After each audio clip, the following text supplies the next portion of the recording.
오늘은 특별히 종료주일입니다. 그리고 또 고난주간의 한 주간 고난주간의 시작입니다. 오늘 특별히 이 말씀을 통해서 또 저와 여러분이 하나님께서 또 저와 여러분에게 어떤 메시지를 또 말씀을 주실까요? 설교 제목을 저를 따라서 같이 한번 해봅니다. 아버지, 저들을 사하여 주옵소서. 오늘 주님이 십자가에서 하신 마지막 기도입니다. 아버지, 저들을 사하여 주옵소서. 오늘 특별히 이 종료주일 고난주간 한 주간 이제 시작입니다. 오늘 이 말씀을 깊이 묵상하면서 오늘 저와 여러분의 심령 속에 성령님께서 깨닫게 하시고 우리 각자에게 또 개인적으로 말씀하시는 우리 주님의 음성을 또 함께 잘 들을 수 있기를 주님의 이름으로 축복합니다. 예수님께서 우리 죄값을 치르시기 위해서 이 땅에 비천한 사람의 모습으로 이 땅에 오셨습니다. 그리고는 이제 이 마지막 한 주간 이 땅에 오신 목적, 우리가 우리 스스로 이 죄의 문제를 해결하지 못하는 것, 그래서 하나님의 그 사랑 때문에 사람의 모습으로 오셔서 이제 죄값을 다 우리를 대신해서 치르시기 위해서 바로 십자가의 그 고난을 겪기 위해서 예루살렘에 예수님께서 오늘 입성하신 날입니다. 그때 유월절 명절을 맞이해서 흩어져 있던 많은 유대인들이 예루살렘에 있는 성전에서 예배드리기 위해서 이제 많이 몰려들었습니다. 그래서 예수님이 이제 어린 나귀 새끼를 타시고 예루살렘에 입성하실 때에 그때에 많은 무리들이 종려 나무 가지를 꺾어서 예수님을 아주 열렬하게 환영합니다. 종려나무 가지를 흔들면서 호산나, 호산나, 호산나 그러면서 무리들이 환영을 하는데, 호산나 이 말의 의미는 우리를 구원하소서, 우리를 구원하소서, 바로 이 말의 의미입니다. 아마 그 당시에 많은 백성들은 예수님이 이제 예루살렘에 들어오심을 통해서 로마의 정말 지배당하고 있는 이 학정으로부터 아마 많은 사람들이 세상적으로 해방시켜 주실 것이라 아마 그렇게 생각했을지도 모르겠습니다.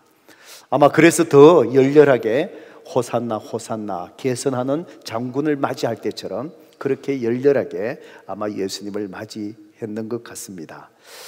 그래서 많은 사람들이 종려나무 가지를 흔들면서 예수님을 맞이했다. 그래서 오늘을 종료주일이라 이렇게 부르기도 합니다.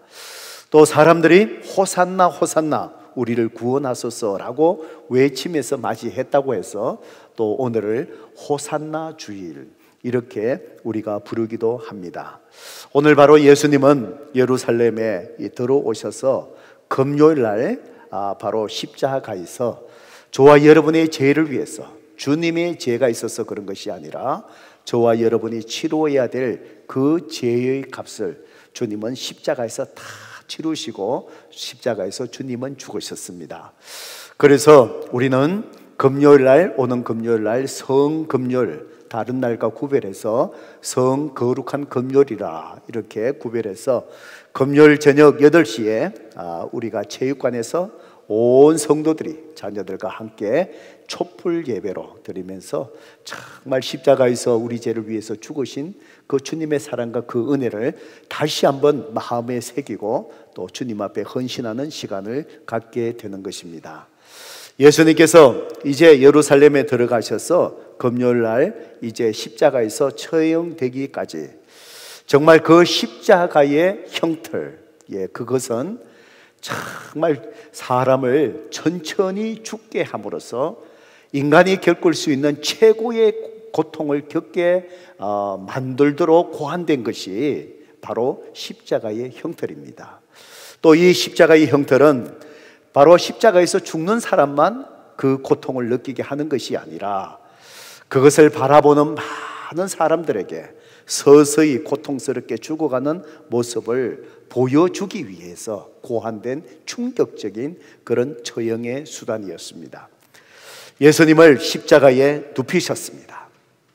눕히시고 큰 대못으로 예수님의 손과 발과 발목에 망치로서 이 대못을 십자가에 못을 박았습니다.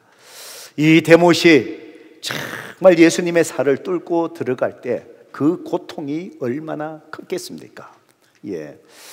우리가 살아가다 보면은 조그마한 이 가시가 내 손톱 밑에 박혀도 얼마나 저와 여러분이 고통스러워합니까?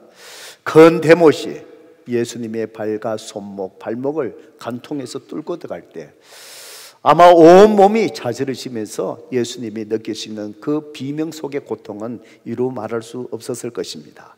그리고 십자가의 못을 받고 그 다음에 이제 십자가를 들어 올릴 때 그때에 온몸이 못에 박혀 있어서 온몸이 찢어들듯이 밑으로 처지면서 당겨오는 그 고통들, 심장이 찢어져 가는 그 아픔의 고통들. 여러분, 그래서 정말 예수님이 온몸을 뒤흔들면서 고통스러워하고 참으로 그 속에서 계속해서 몸이 당겨지는 그 속에서 고통은 더 심해져 갔습니다. 그리고는 이 태양이 질식하듯이 그 주님이 십자가에 그 뜨거운 태양이 비춥니다. 차라리 고통이 심해도 빨리 숨을 거두시면은 그 고통에 사라질 수 있는데 이 십자가의 이 고통은 계속해서 오랫동안 천천히 사람이 죽어가게끔 그렇게 만든 것이기에 뜨거운 햇빛 아래서 주님의 모든 입술과 목은 말라져 가며 비명의 소리 속에서 주님은 지쳐가고 있었습니다. 그리고 군인들은 창으로서 십자가에 매달려 있는 주님의 옆구리를 창으로 찔렀습니다. 애인은 고통이 엄습해 옵니다. 인류 역사상 가장 잔인한 처형의 한인 하나님의 십자가상에서 예수님은 이제 우리 죄값을 위해서 이제 죽어가시면서 그 값을 치르면서 그 가장 고통스러운 십자가상에서 주님은 7마디의 말씀을 주님께서 남기셨던 것을 복음서를 통해서 우리는 알 수 있습니다. 그 십자가상 마지막 고통의 순간 그 위에서 남기신 7마디의 예수님의 말씀 속에는 우리에게 하고 싶은 마지막 유언과도 같은 그 말씀이 7마디의 그 말씀 속에 다 담겨져 있습니다. 그분이 누구이신지, 또 그분이 이 땅에 오셔서 무엇을 하셨는지, 그리고 바로 그것을 바라보는 저와 여러분이 우리가 어떻게 이 땅 속에서 십자가의 길, 주님이 가신 그 길을 믿음으로 우리가 걸어갈 때에 우리 구원받은 그리스도인들이 어떻게 살아가야 될 것인지, 그 모든 것을 담고 하신 말씀이 십자가상에서 주님이 하신 7마디의 말씀입니다. 오늘 우리가 읽었던 이 본문 속에 예수님께서 십자가에서 하신 첫 마디의 말씀을 담고 있는 것이 오늘 본문의 말씀입니다. 주님은 십자가상에서 그 첫 말씀이 바로 무엇이었을까요? 오늘 우리 본문의 23장 33절 34절의 말씀을 저와 여러분이 함께 읽어봅니다. 시작. 해골이라 하는 곳에 이르러 거기서 예수를 십자가에 못 박고 두 행악자도 그렇게 하나니 하나는 우편에 하나는 좌편에 있더라. 이에 예수께서 이르시되 아버지 저들을 사하여 주옵소서 자기들이 하는 것을 알지 못함이다 하시더라. 그들이 그의 옷을 나눠 제비 뽑을새. 예수님께서 십자가의 고통 속에 하신 첫 마디의 그 말씀은 자기를 십자가에 못 박고 자기에게 고통을 주고 있는 그 사람들을 향하여 기도하시는 것입니다. 아버지 저들을 사하여 주옵소서 자기들이 하는 것을 알지 못하나이다. 성도 여러분, 정말 이 십자가상에서 예수님이 이 기도를 정말 하실 수 있을까? 저는 이 말씀을 깊이 한번 생각을 해봅니다. 첫 기도의 이 말씀, 왜 이런 기도를 하셨을까? 그러면서 오늘 구원받은 저와 여러분이 주님의 십자가의 그 은혜를 기억하면서 오늘부터 또 특별 세덕 제단을 쌓으면서 이 고난주간을 우리가 경건하게 우리가 지나가면서 오늘 특별히 이 말씀이 저와 여러분에게 주님이 무엇이라고 우리에게 말씀하실까? 저는 이 말씀을 한 주 동안 깊이 묵상하면서 오늘 저와 여러분이 주님 앞에 구원받은 그 은혜 속에서 이제 우리도 천국을 향하여 정말 그 믿음 지켜나가며 주님이 가신 그 길, 주님의 그 삶의 모습을 닮아가며 정말 그 길을 걸어갈 때에 우리 그리스도인이 저와 여러분이 어떤 삶을 살아내어야 하는지 바로 주님께서 오늘 이 말씀을 통해서 우리에게 주시는 두 가지 말씀을 받습니다. 성도 여러분, 정말 주님께서 아버지여 저들을 용서하여 주세요. 저들이 하는 일조차 모르고 하는 겁니다. 오늘 저와 여러분이 십자가의 길에서 오늘 저와 여러분이 어떻게 살아야 된다고 주님 말씀하실까요? 성도 여러분, 첫 번째로 주님은 말씀합니다. 어떤 환경 속에서도 성도 여러분, 우리로 하여금 기도하기를 쉬지 말라라고 주님은 우리에게 그것을 보여주셨고 그렇게 말씀합니다. 우리가 주님의 길을 따라갈 때 그 길은 가시밭길입니다. 주님을 따라가는 그 길은 성경은 큰 길이 아니라 좁은 길이라고 말합니다. 좁은 길은 험난한 길입니다. 희생이 많이 들어가는 길입니다. 위험한 길입니다. 그래서 사람들은 그 길을 따르지 않으려고 합니다. 편안한 길을 가려고 합니다. 그리스도인의 그 길은 주님은 바로 좁은 길, 험난한 길, 희생의 길. 그러기에 주님은 십자가상에서 바로 첫 마디의 이 말씀을 통해서 우리가 기도함이 없이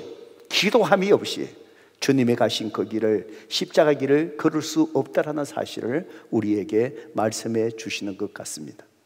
우리는 주님이 말씀하시고 보여주신 이것을 더 깊이 깨닫기 위해서 주님이 이 기도를 하신 십자가상에서 당하는 그 상황이 구체적으로 어떤 상황인 것을 우리가 더 헤아려 볼 필요가 있습니다. 주님이 이 기도를 드시는 그 상황, 가장 주님에게 고통스러운 때였습니다. 주님이 기도하셨던 이 기도의 이 순간은 정말 기도할 수 없을 정도로 가장 고통스러운 순간이었습니다. 데이비 스미스라는 분이 그 당시 십자가에서 고통당하고 죽어가던 그 형장들을 이제 연구하고 조사하면서 그는 이런 말을 했습니다. 십자가에서 그렇게 끔찍이 운명을 당하는 자들이 고통에 사무쳐서 그 순간에 비명을 지르고 애원하고 또 구경하는 사람들에게 침을 뱉으며 저주를 퍼붓는 것이 보통이었다라고 그는 그렇게 이야기를 합니다. 너무나 고통스러우니까 이 고통을 감내할 수가 없어서 비명 지르는 것조차도 감당이 되지 않아서 사람들을 향해서 저주하면서 온갖 악한 말을 하게 된다는 것이지요.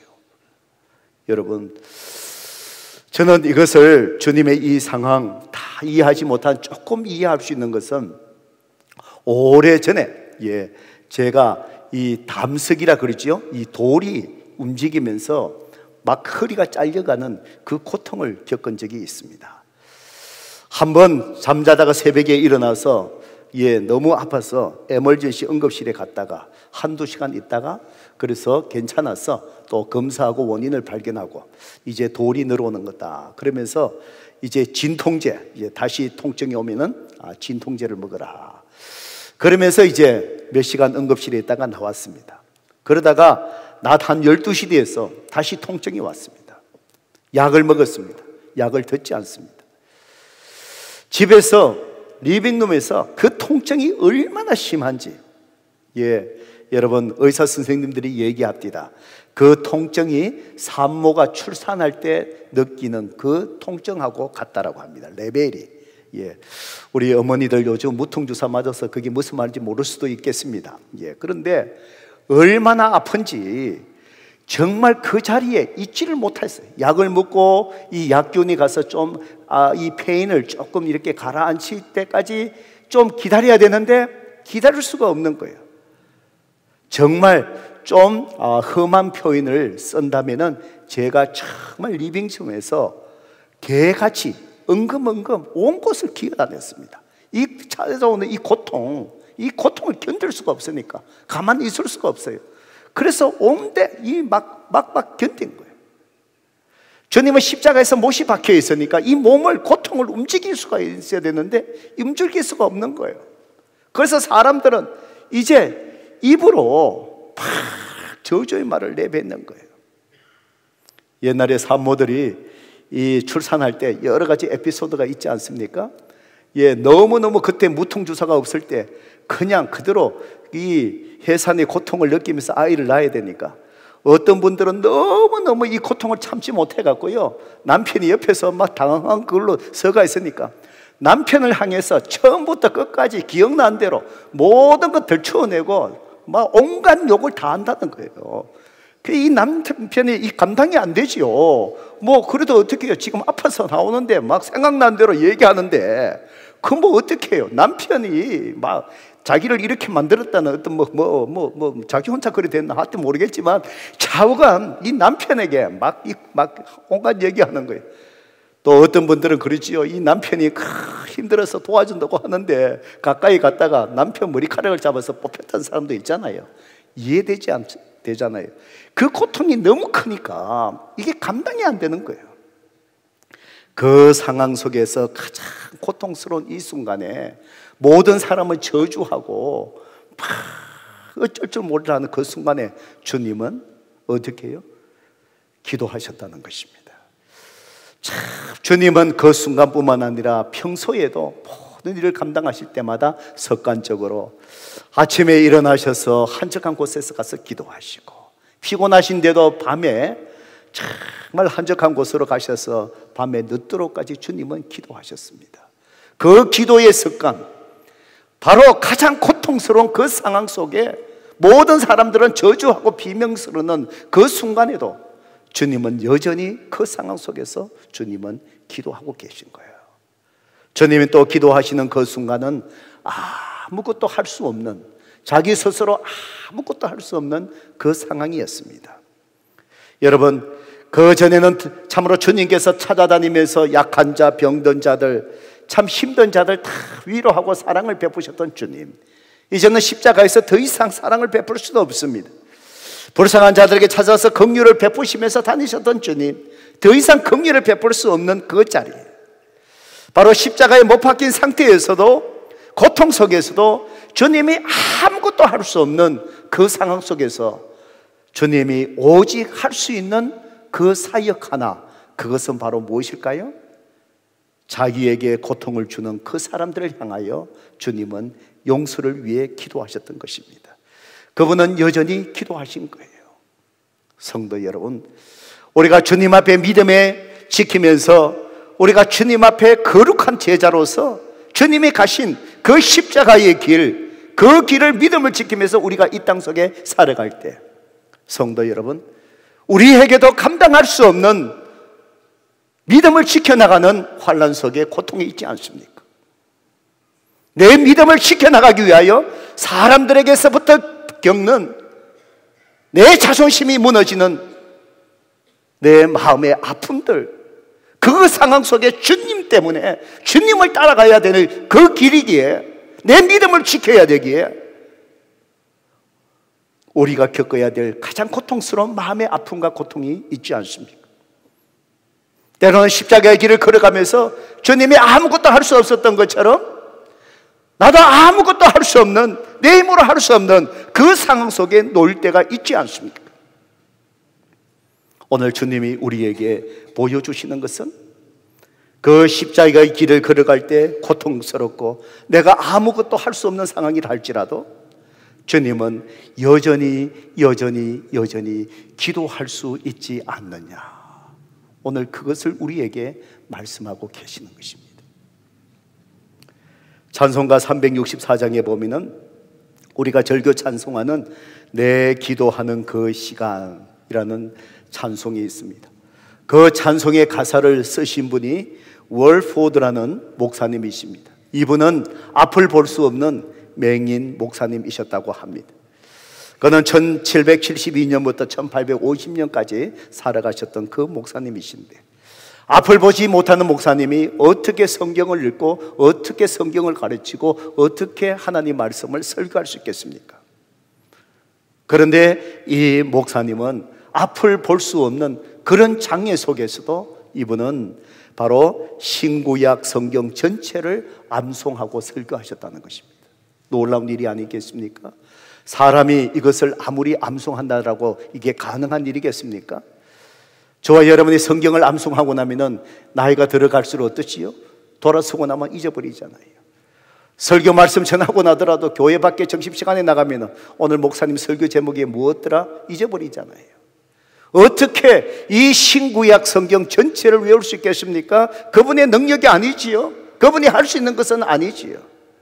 바로 찬송가 364장의 이 가사 속에 정말 그분의 그 고백이 담겨져 있습니다. 내 기도하는 그 시간, 그때가 가장 즐겁다. 이 세상 근심 걱정에 얽매인 나를 부르사 내 진정 소원 주 앞에 낱낱이 바로 아래요. 큰 불행 당해 슬플 때 나 위로 받게 하시네.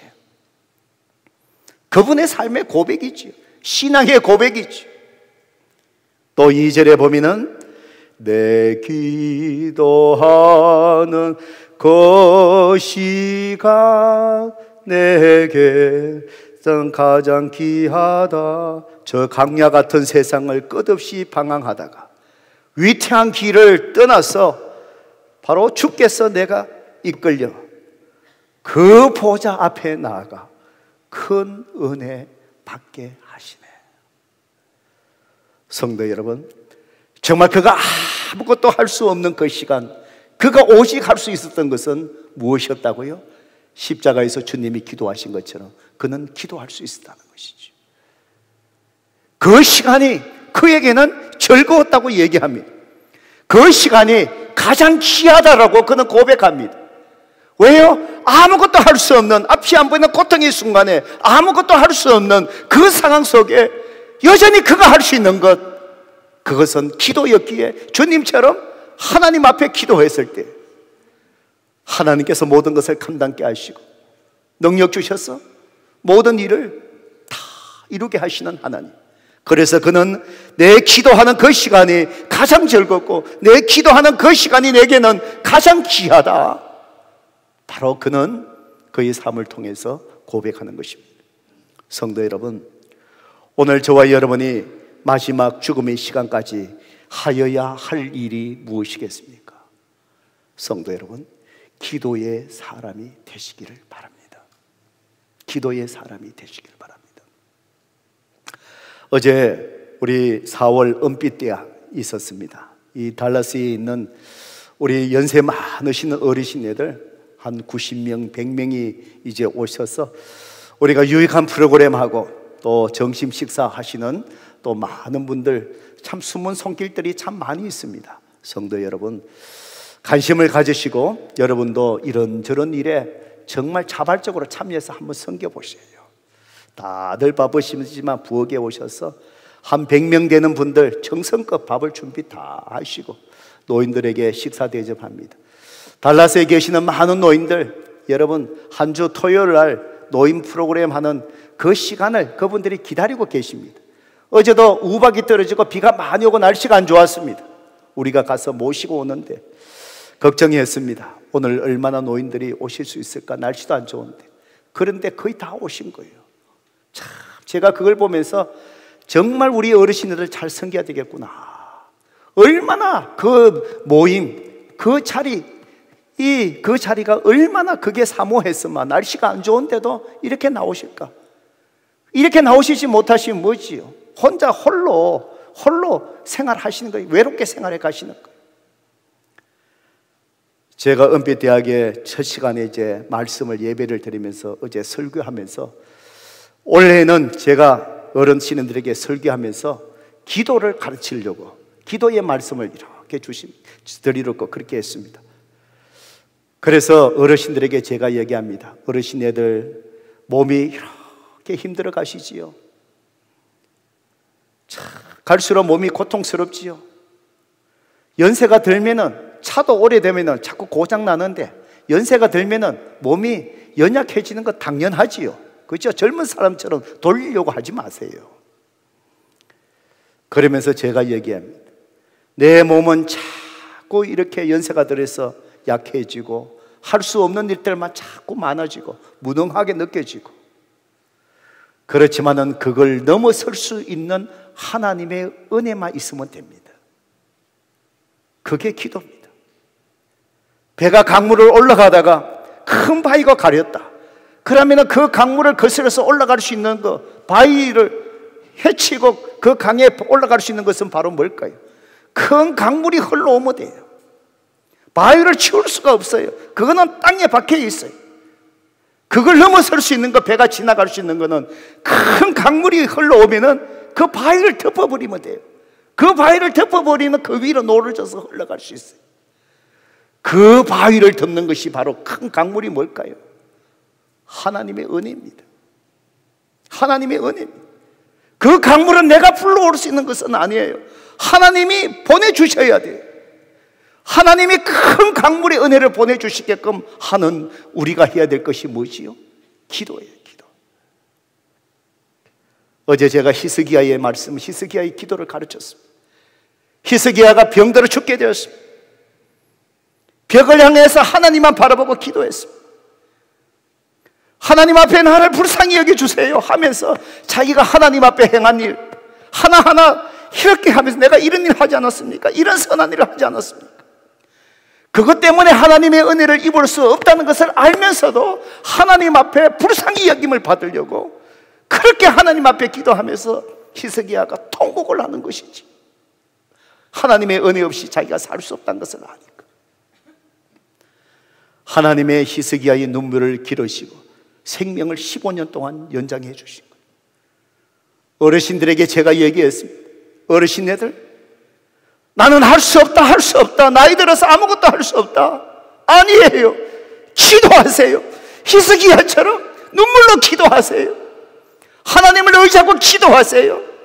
하나님이 은혜의 강물을 다 보내주시고 넘치게 하면 내 모든 육신의 연약함들, 내 가정의 연약함들, 내 자식의 부족함들, 하나님의 은혜의 강물을 보내주시고 그 바위를 덮으시고 나면은 그 위로, 은혜의 강 위로 우리가 하나님은 지나가게 하시지 않습니까?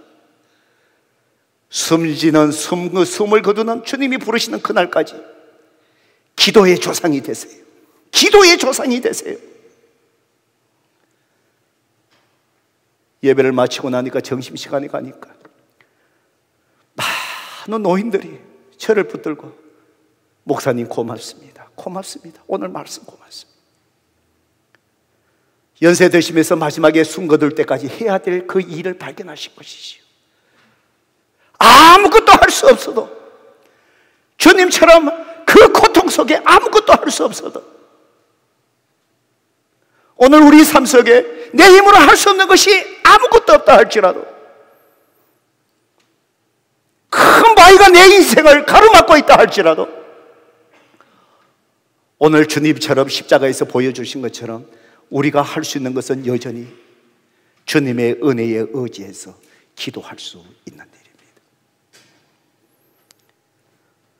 오늘 우리의 생이 주님 앞에 다하는 숨거두는 그 시간까지 성도 여러분, 기도하는 일에 게을리지 아니하시기를 바랍니다. 아무것도 할 수 없는 그 상황 속에 낙심하지 마시고 주님처럼 십자가에서 기도하신 것처럼 기도할 수 있는 성도 되시기를 바랍니다. 선지자 사무엘은 정말 이 기도하는 일이 얼마나 중요한지를 깨닫고 기도하기를 쉬는 것을 그는 하나님 앞에 죄 짓는 것으로 여겼습니다. 그래서 이 선지자 사무엘은 내가 기도하지 않는 죄를 하나님 앞에 범하지 아니하겠노라고 주님 앞에 단언하고 선포하고 그는 기도하기를 멈추지 않았습니다. 왜요? 하나님의 은혜와 능력에 도움 없이 아무것도 할 수 없고, 내가 주님 앞에 구할 때마다 나는 연약하지만 우리 주님은 모든 것을 가능하게 하시기 때문입니다. 성도 여러분, 아무것도 할 수 없는 그 상황 속에 아버지여 저들의 죄를 사하여 주옵소서. 저들의 죄를 알지 못합니다. 기도하신 주님, 오늘 저와 여러분이 이 십자가의 길을 걸어갈 때 어떤 환경에 놓인다 할지라도 십자가상에서 기도하신 주님의 그 모습을 기억하며 주님이 부르시는 그날까지 기도의 성도가 되기를 주님의 이름으로 축복합니다.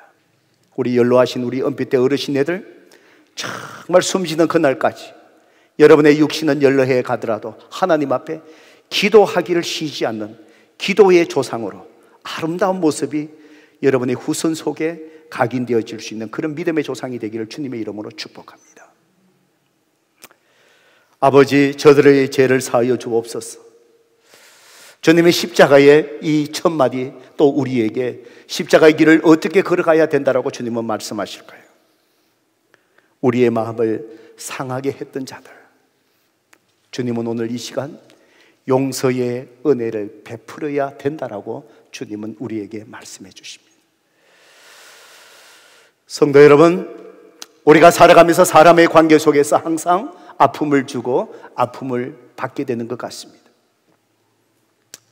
또 많은 사람들과 얘기해 보면은 그 속에 아직도 용서하지 못한 미움의 쓴뿌리를 안고 살아가는 사람들 많이 있는 것 같습니다. 오늘 주님은 십자가상에서 이 첫 마디의 말씀을 통해서 오늘 여전히 그 상처받고 용서하지 못한 사람을 마음에 품고 오늘 이 시간 하나님 앞에 예배드리고 있는 저와 여러분을 향해서 이제는 그 미움의 모든 마음을 이제 내려놓으라고 말씀합니다. 그 사람을 용서하라라고 주님은 오늘 이 시간 저와 여러분에게 말씀합니다. 성도 여러분, 정말 예수님께서 저들의 죄를 사하여 주세요, 저들이 하는 일을 알지 못합니다 라고 용서의 기도, 저들을 용서하고 용서의 기도를 하실 때 주님의 상황이 어떠한지를 여러분 다시 한번 살펴보세요. 이해해 보세요.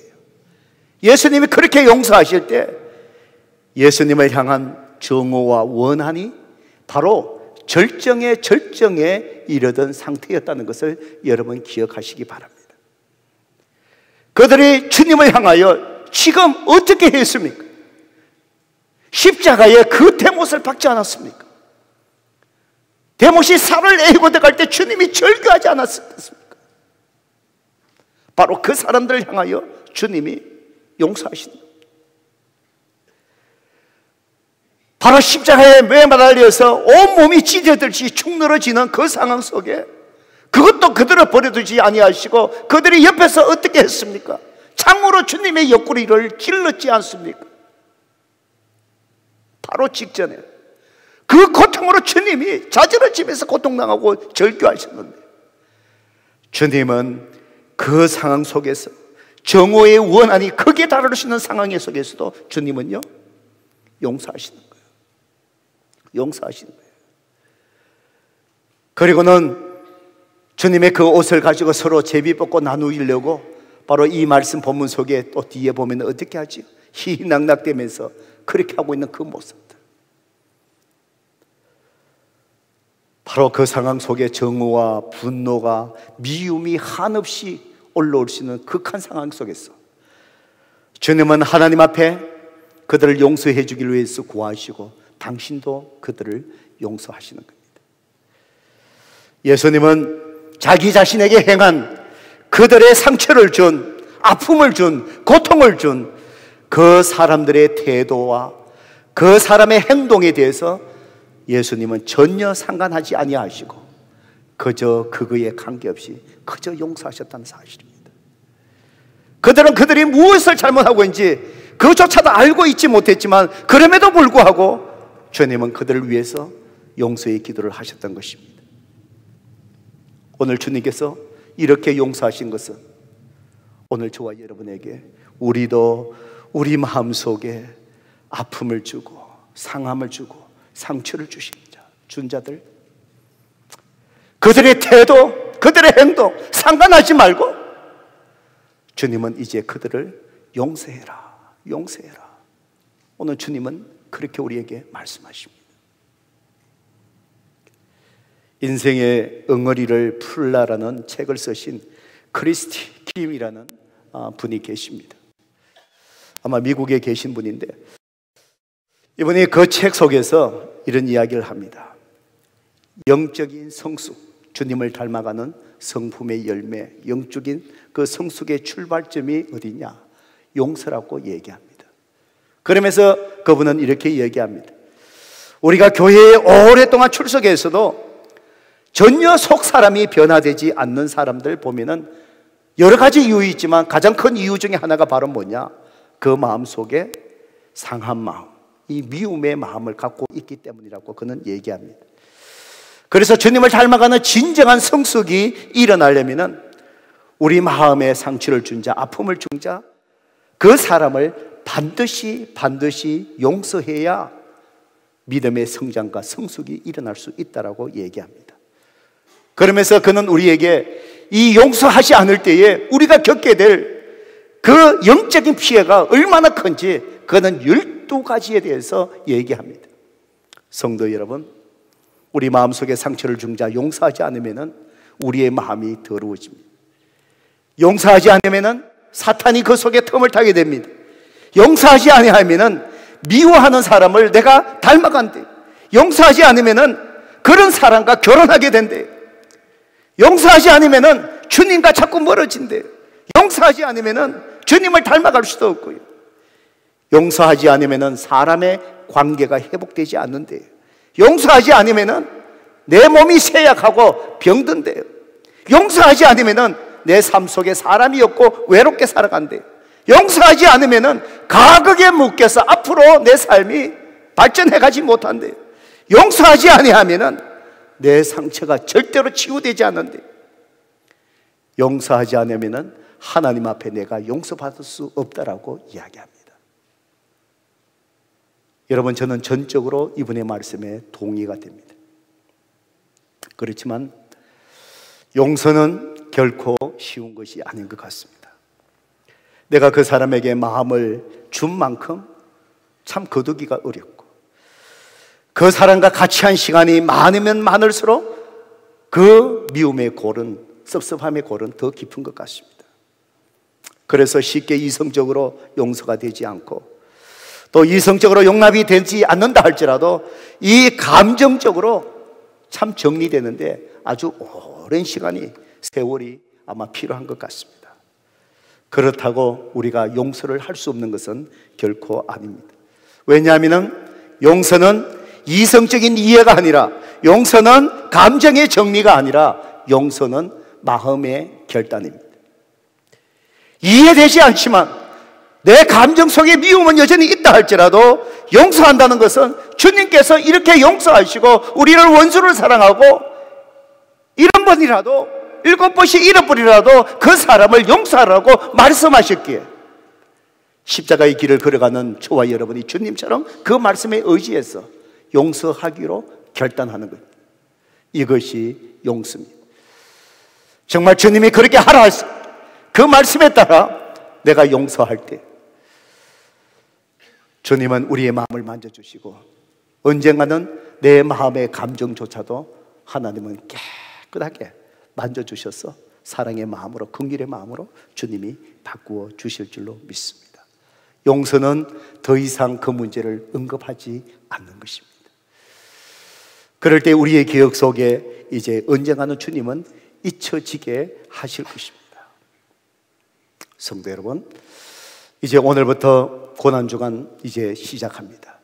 또 내일부터 또 새벽을 깨우며 우리가 주님의 십자가, 그 사랑과 은혜를 기억하며 새벽을 깨우며 주님 앞에 나와 묵상하면서 새벽 제단 쌓으실 것입니다. 이번 내일부터 이제 특별 새벽 제단 동안의 영적 훈련에 대해서 하나님을 갈망하면서 매일 한 가지씩 일주일 동안에 5가지 영적 훈련을 저와 여러분이 직접 해 보실 것입니다. 영적 훈련은 바로 하나님께서 저와 여러분을 이제 변화시키는 곳에 우리가 영적으로 심는 것이 바로 영적 훈련입니다. 월요일에는 하나님 말씀을 묵상하며 주님의 음성을 듣는 것을 말씀을 전하고, 하루 종일도록 제가 오늘 우리 설교를 말씀, 주님이 말씀하신 것, 아버지 저들의 죄를 용서하여 주세요, 저들이 하는 일을 알지 못하나이다, 이 말씀 한 구절 가지고 주님의 음성을 듣는 묵상을 할 것입니다. 그리고 화요일에는 단순한 삶을 훈련하는 것을 우리가 또 경험해 볼 것입니다. 우리의 삶이 너무 가지치기를 하셔야 돼요. 봄이 되면은 나무가 자라면 격가지들을 쳐줘야 그 나무가 아름답게 잘 자랄 수가 있습니다. 우리의 인생도 마찬가지입니다. 화요일 날에는 말씀을 듣고 우리 인생 속에 지금 불필요하게 내가 지금 하고 있는 내 인생의 격가지가 뭔지를 주님 앞에서 홀로 보시면서 인생의 격가지를 가지치고 정리하는 시간을 가질 겁니다. 수요일에는 홀로 있기, 그날은 어느 누구하고도 이야기하지 않을 겁니다. 대화하지 않을 것입니다. 하루 동안에 가족들 간에도 말하지 않을 것입니다. 그 대신에 십자가의 주님을 묵상하며 주님과 대화하는 시간을 가질 겁니다. 오늘 내 삶 속에 내가 지금 어디에 있으며 내가 무엇을 위해서 지금 살아가고 있고 내가 무엇을 지금 하고 있는지, 내 인생의 위치가 하나님과의 관계 속에서 지금 어느 곳에 지금 머물고 있는지, 내가 잘못된 방향으로 내 인생이 흘러가고 있는 것은 아닌지, 모든 사람과의 대화, 모든 인터넷과의 대화 단절하고 홀로 있게 주님과 홀로 있는 시간을 가져볼 것입니다. 목요일에는 이제는 복종하는 훈련을 해볼 것입니다. 그리고 금요일, 성금요일은 주님 앞에 우리가 하루 동안 금식하면서 십자가의 주님을 깊이 묵상해 볼 것입니다. 그것을 통해서 내가 내 인생의 위치가 지금 어디에 놓여 있는지, 내 가족은 어디에 있는지, 십자가의 길을 걸어가는 우리의 모습을 발견하고 주님 앞에 더 한 걸음 더 가까이 가기를 원합니다.